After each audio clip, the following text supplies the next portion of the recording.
Everybody, today we're going to begin a new unit, and this is on the regulation of gene expression.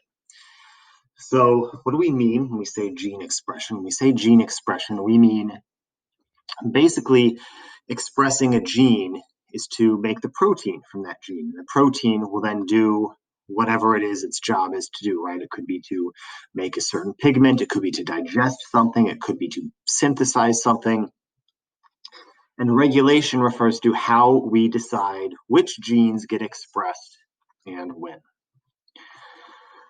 So we're going to specifically today focus and for the next few days on how gene expression happens in prokaryotic genes as opposed to eukaryotic genes, which we'll get to later. But before that, let's talk a little bit about how and why genes get regulated. So why do we need to regulate genes? Let's think about it from a eukaryotic perspective.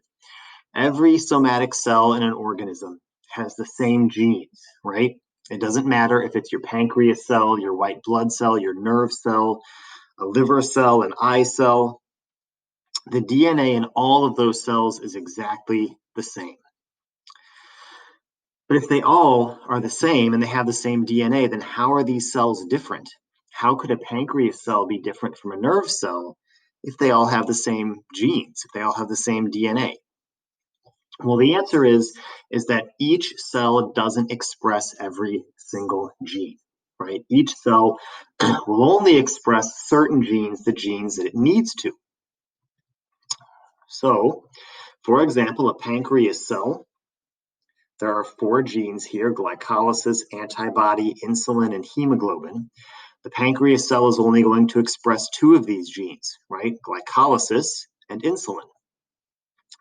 The job of the pancreas is to make insulin, so it would make sense that it's going to express this gene. An antibody is something that has to do with the immune system, and the pancreas is not going to make antibodies. It is not specialized to make antibodies, so it's not going to express that gene even though it has that gene. The white blood cell, notice glycolysis and antibody, but not the other 2 things. And the nerve cell, just the glycolysis, and is not expressing any of the other genes listed. So if you actually notice, they all express the glycolysis gene because think about it, that's the gene that gives you ATP, and they all need ATP. But they don't all need everything else. The white blood cell is specific to antibodies, the pancreas is specific to insulin, and the nerve cell is specific to other things that aren't listed here.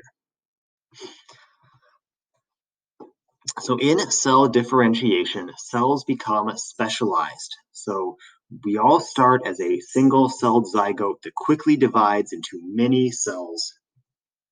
And these cells eventually are going to specialize in structure, which means they become different looking, right? If they're a nerve cell, they're long and thin. If they're a red blood cell, they're shaped like a raft. If they are a muscle cell, they're also long and thin. They also specialize in function, right? Red blood cells have to carry oxygen. Nerve cells have to propagate a nerve impulse. Liver cells are going to have to create and secrete bile. So therefore, because they are specialized, certain genes are turned on and certain genes are turned off in each cell. So in gene expression, the gene is turned on and transcribed into RNA. And the information flows from the genes all the way to the proteins, basically giving us our phenotypes. That's what this says here. Information flows from DNA to RNA to proteins.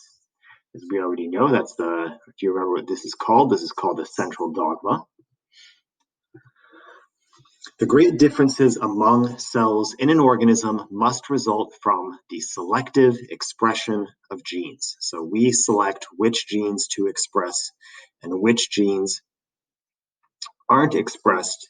And that's why our skin cells and our liver cells are very, very different from one another. There are a few ways that we can regulate genes. So the first is called transcriptional control. So transcriptional control is control over transcription. Does transcription happen or not? We can shut it off at the transcription level, which means we won't be making mRNA, or we can let things continue on the transcription level, and we can allow mRNA to be made. This is one way that we can control gene expression. So the cell can avoid making the mRNAs for particular enzymes. Another mechanism of regulation is the translation level. Translational control, as you can predict, is taking those mRNAs and making proteins out of them. So that's another place where we can regulate whether or not a protein gets made, right? We can take the mRNA and prevent it from being translated, or we can take the mRNA and allow it to be translated into a protein. All right, so we can prevent the mRNA from being translated or not. And the third mechanism of regulation is post-translational control, which is regulating the protein after it is made. So many proteins actually have to be activated, and we already know this from cell signaling, right? Some proteins are not quite functional yet. They need a phosphate group, or they need to be activated somehow, and we can control that, and we're going to get into that in detail later. In bacteria are different because there's not a bunch of cells to control. There's only one. And that has some advantages for the bacteria, but it also poses some challenges. Natural selection has favored bacteria that express only certain genes at specific times when the products of that gene is needed by the cell. Right? A bacteria cannot afford to be wasteful with the things that it does because it has such a small amount of energy to work with. So gene regulation in bacteria is really important. Bacteria need to respond quickly to changes in their environment. So when things change in the bacterial environment, the bacteria need to respond fast. So what does that mean? That means if bacteria have enough of a product, they need to stop production. Why? Why do you think they would need to stop production? Well, you may have come up with the idea that it would be wasteful, right? If they have enough, you don't want to spend energy making more because you want to save that energy. It's a waste of energy to produce more. So how would that happen? How would we stop production? Well, if we're going to stop production, we're probably going to attack the enzymes that would synthesize the product. So we would stop the production of the synthesis enzymes. So that's one way that bacteria can metabolize things, by stopping. However, if bacteria find a new food or energy source, so if they come across a bunch of food, guess what? Those bacteria should use that as fast as they can before they don't have access to it anymore. So if the bacterial cell comes across a new food or energy source, they need to metabolize and grow and reproduce quickly because they need to take advantage of the fact that that energy is there available for use right now and may not be in the future. So how would bacteria do this? They would start the production of the enzyme for digestion. So this would be a go signal. So bacteria have to stop certain genes and push the accelerator for certain genes to take advantage of whatever situation may arise. So how would this work? Well, one of the ways this works is feedback inhibition. Now, we already know about this.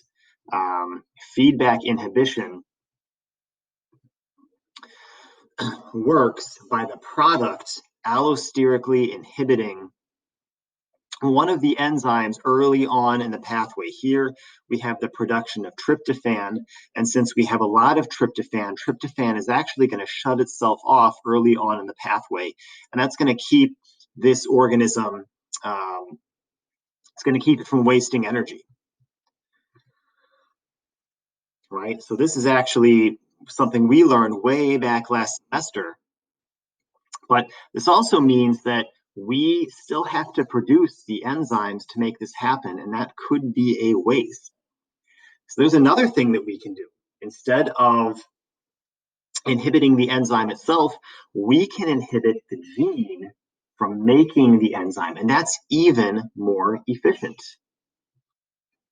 So instead of blocking the enzyme, you can block the transcription of genes for all of the enzymes in a particular pathway. So tryptophan, instead of blocking the enzyme, tryptophan can go and prevent these genes from operating at all, saving the cell some energy.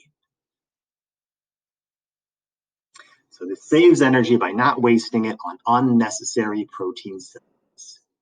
So this is a good idea. It evolved early on, and what we do as eukaryotes to regulate our genes comes from this. So since we're going to focus on bacteria for the next few days, let's learn a little bit about gene regulation in bacteria. So bacteria, once again, you see it highlighted here, regulate their gene transcription. Some genes are always going to be turned on. These are genes for making something. We call that biosynthesis. So whenever we need to make something, like we need to make a protein, those genes are always turned on. For example, these enzymes are needed to build the amino acid tryptophan. So because building tryptophan is a synthesis reaction, the genetic pathway to make tryptophan is always turned on. And generally speaking, all anabolic pathways, anything that's biosynthetic, always turned on. Some genes are always turned off. So it's not always necessary to biosynthesize protein enzymes, for example, enzymes that break something down. For example, the enzyme lactase is going to break down lactose. That gene is generally turned off until we need it. So any catabolic enzyme, enzymes that break stuff down, the production of those enzymes, that's usually turned off. So some genes always on, some genes always off. Anabolic on, catabolic off. Go and the stop signals are representing that. So cells can vary the amount of enzymes by regulating transcription, and that is turning genes on or turning genes off. So for example, we talked before about the need to make tryptophan, and we also talked about how since tryptophan was anabolic, tryptophan is always on. But if need be, guess what we can do? We can flip the switch down and turn it off. We can turn off that pathway to prevent this enzyme from being made. So the tryptophan gene is repressible. It's always on, but we can turn it off if we need to. So we can repress it. And then there's the opposite, right? Remember we said with digestion, when we digest lactose, that is always off. But sometimes, guess what? We need to digest lactose. So we can flip the switch the other way and turn these genes on. These are inducible genes. So if we need to digest lactose, let's say there's no other food around, but we have lactose, we've got to digest it for energy. Guess what we can do? We can flip that switch on and make the enzyme to digest the lactose when we need it. So we can regulate these two types of genes. These genes are housed on what is called an operon, and we're going to get to an operon tomorrow, and we'll find out exactly how an operon works and what it would be used for in a bacteria. And until then, review the stuff that we went over in this video. It's pretty important. Let me know if you have any questions, and I will see you later.